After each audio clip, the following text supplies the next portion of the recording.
شيخة العز ونكتب لك سطور فيك يا ام ابراهيم المدح يزهى والجمال. يا ام ابراهيم افرحي يا عسى ايامك سرور، سمي بسم الله على سارة وافيت الخصال.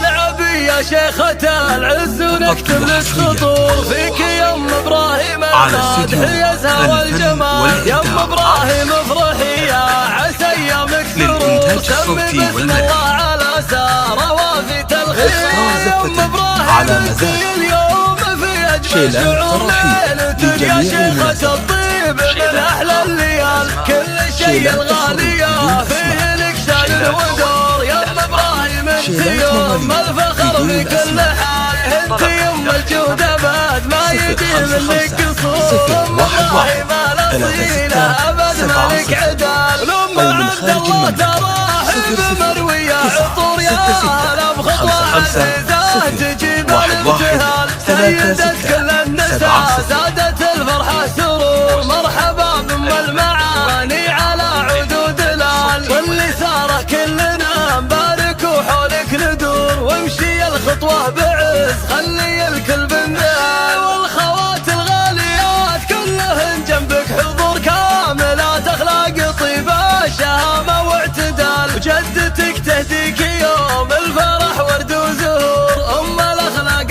الاصيلة ووافية الفعال. يا عسى عمرك يا سارة سعادة وسرور، ما يفارق الفرح والهنا في كل حال. العبي يا شيخة العز ونكتب لك سطور فيك يا ام ابراهيم المدح يزهى والجمال. يا ام ابراهيم افرحي يا عسى ايامك سرور، سمي بسم الله على سارة وافية الخيال. يا ام ابراهيم انت اليوم في اجمل شعور ليلتك يا شيخة الطيب من احلى الليال. كل شيء الغالية فيه لك شان ودور. يا ام ابراهيم انت يوم الفخر في كل حال، انت يوم الجود ابد لا يجي منك قصور. ام ابراهيم الاصيلة ابد مالك عدال، الام عبد الله تراحب مروية عطور يا هلا بخطوة عزيزة تجيب الابتهال. سيدة كل النساء